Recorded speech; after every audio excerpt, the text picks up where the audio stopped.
teori ya, atau agency teori itu lahir dari yang namanya konflik gitu ya. Jadi di sini pada chapter ini kita membahas mengenai analisa konflik ya. Nah, analisa konflik ini seiring dengan analisa yang namanya capital asset pricing model gitu ya. Yang memaknai bahwasanya pasar di sini ada makna ya antara satu orang atau dari sudut persepsi satu orang dengan orang yang lainnya ya.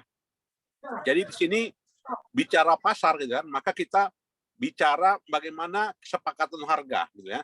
Jadi kesepakatan harga berkaitan dengan aset yang didasarkan pada keberadaan harganya ditentukan oleh pasar gitu ya. Maka dalam hal ini individu juga bisa memberikan harga gitu kan. Memberikan harga, makanya harga di sini dikatakan sebagai price taker gitu ya. Artinya ada orang yang dalam hal ini bisa menentukan harga, dan kemungkinan harga itu terbentuk disebabkan karena apa ya? Karena prediksi gitu ya, estimasi ya di masa yang akan datang. Nah itu. Nah dan di dalam topik ini kita akan melihat ya bahwasanya pengaruh antara salah satu pihak dengan pihak lain gitu ya, di mana masing-masing dari pihak punya keputusan gitu ya, dan keputusan itu terjadi ya adanya tindakan antara satu dengan yang lainnya. Dengan kata lain, terjadinya interaksi ya, maka interaksi inilah nantinya melahirkan teori lagi ya kan, yang namanya teori economic theory of the game ya, atau dikatakan dengan game teori ya. Jadi game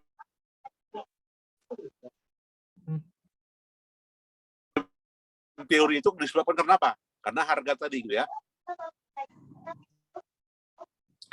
Dan di dalam topik ini kita akan melihat ya bagaimana konflik itu terjadi ya, atau potensi konflik itu terjadi disebabkan karena apa. Nah ya. Nah jadi konflik itu terjadi ya disebabkan karena ya paling utama ya yang mendasarnya pasti perilaku gitu kan. Jadi kalau katanya perilaku itu bisa ditekan ya, atau juga bisa dikendalikan, maka konflik itu ya hubungan antara investor dengan manajer itu tidak akan terjadi di situ ya. Nah jadi di situ menimbulkan teori lain yang namanya cooperative game dan juga kontrak-kontrak lainnya. Nah itu ya. Nah apa itu game teori? Oke ya. Yang dikatakan dengan game teori di sini gitu ya.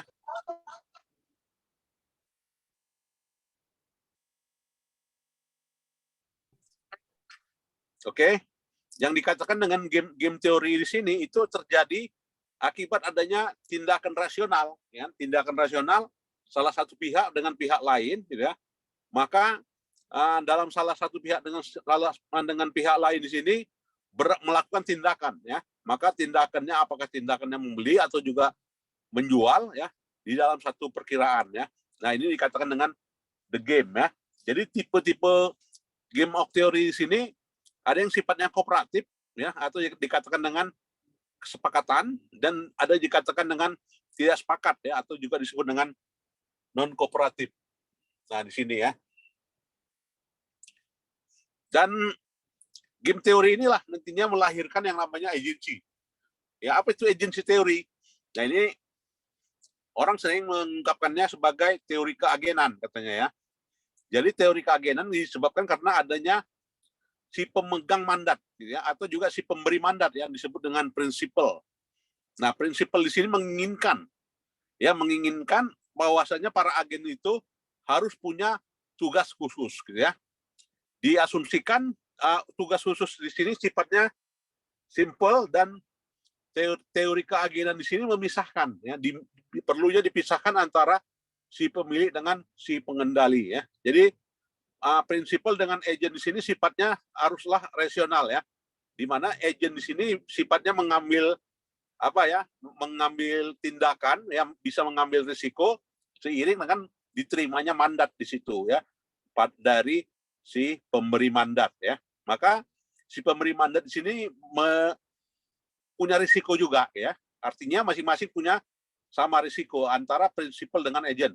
Nah, maka dalam hal ini diasumsikanlah ya terjadi risiko yang netral ya.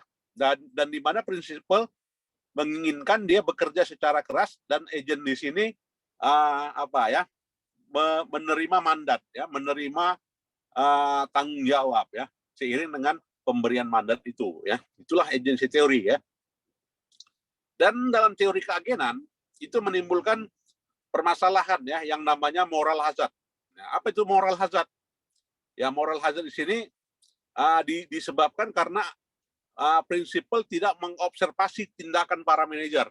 Maka nantinya bisa mengakibatkan ya adanya tindakan yang tidak diharapkan oleh yang namanya prinsipal tadi gitu ya.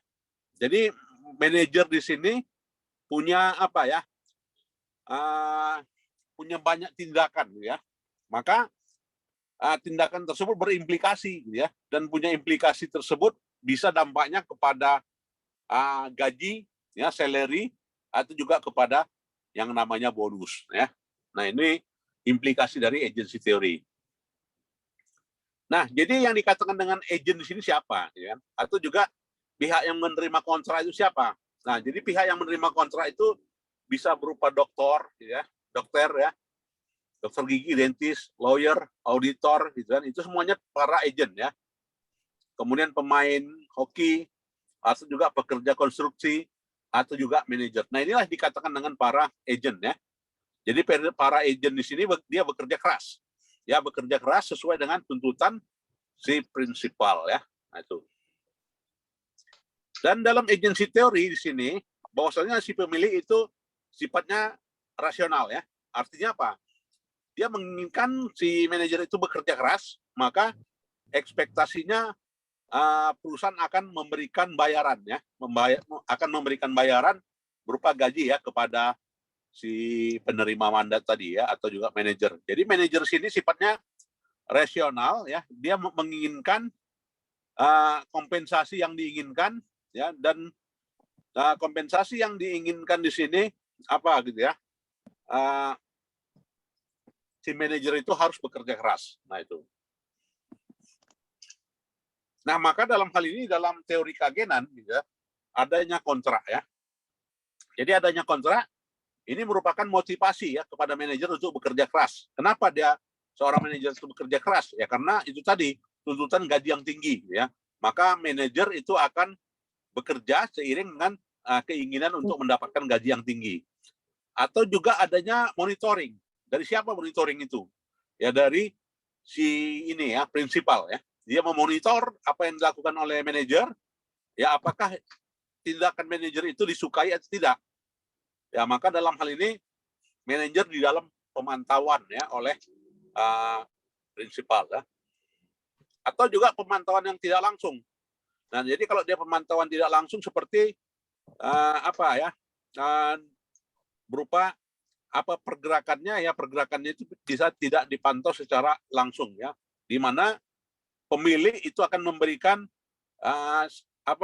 meminjamkan ya ke perusahaan itu kepada manajer, maka manajer inilah yang harus bekerja keras ya, dan juga manajer inilah yang nantinya seiring dengan pekerjaannya dia menerima resiko ya. Dan teori keagenan di sini ya itu menimbulkan kontrak ya. Jadi menimbulkan kontrak, maka kontrak di sini mengakibatkan dibayar atau tidak ya oleh perusahaan. Nah, itu. Nah, jadi teori keagenan di sini gitu ya, itu indikatornya apa? Ya, indikatornya adalah laba bersih gitu ya. Jadi laba bersih inilah sebagai pijakan ya, sebagai ukuran kinerja seorang manajer ya, yang memotivasi manajer di sini secara efisien gitu ya, mendapatkan kompensasi gitu ya. Dan manajer di sini menerima kontrak ya. Jadi kontrak di sini bisa digunakan gitu ya. Bisa digunakan sangat tergantung pada reputasi seorang manajer tersebut gitu ya. Nah, jadi teori keagenan itulah hubungannya ya, atau juga bentuk-bentuk yang terjadi gitu ya. Nah ini. Oke, keagenan.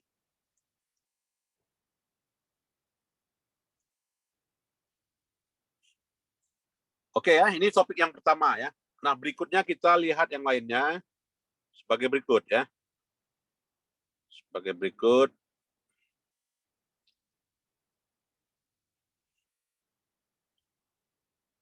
Bentar.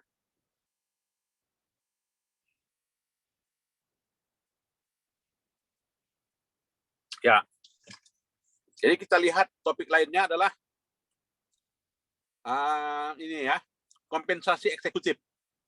Jadi kompensasi eksekutif tadi timbul karena adanya hubungan kontraktual ya, hubungan kontraktual antara prinsipal dengan agent ya.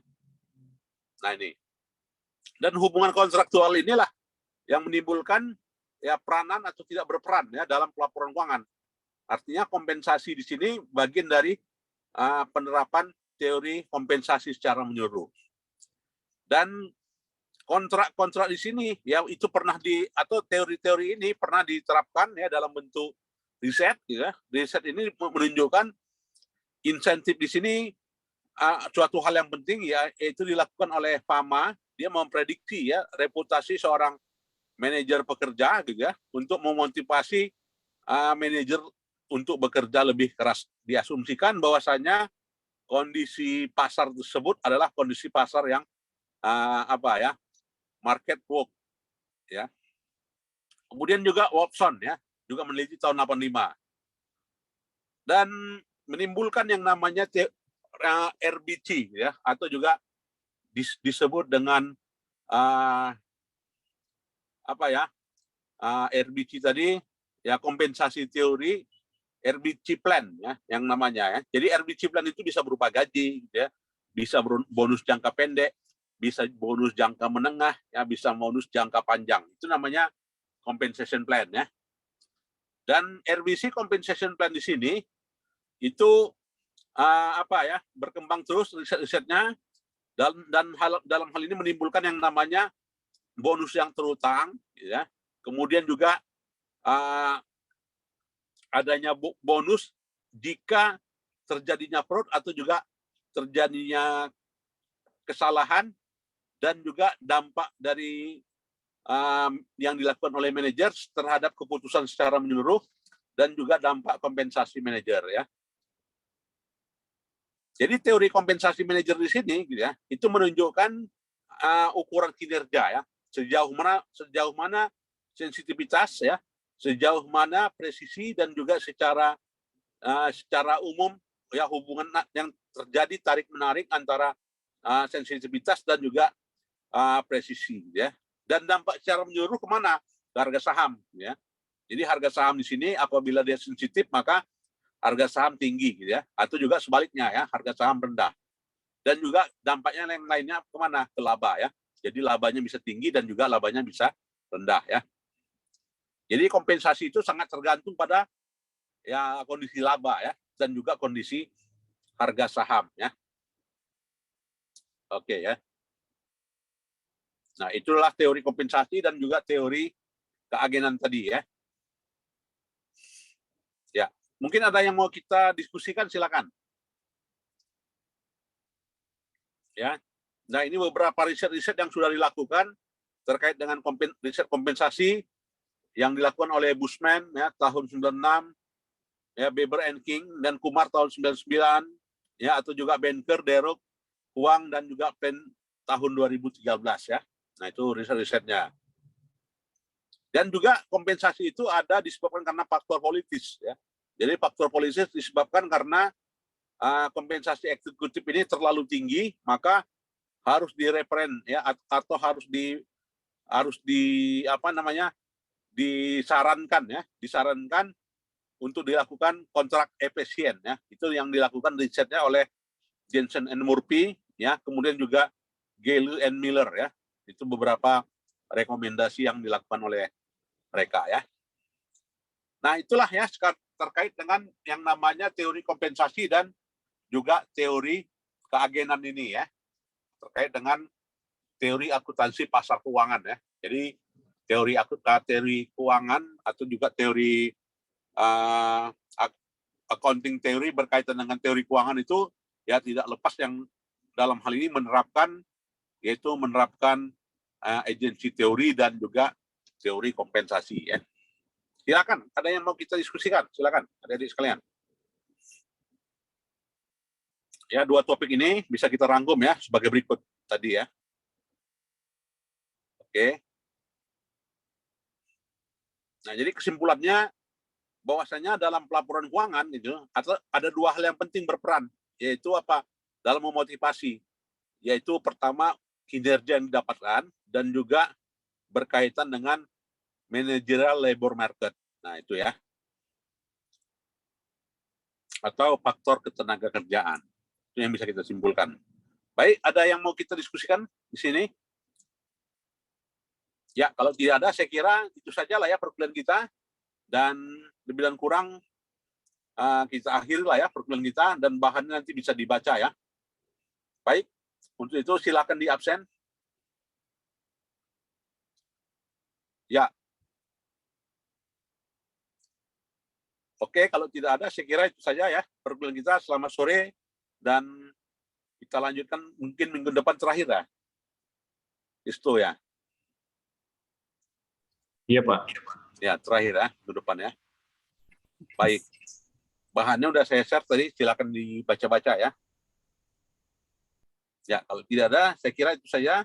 Boleh meninggalkan ruangan. Assalamualaikum warahmatullahi wabarakatuh. Waalaikumsalam. Waalaikumsalam, Pak. Terima kasih, Pak. Baik.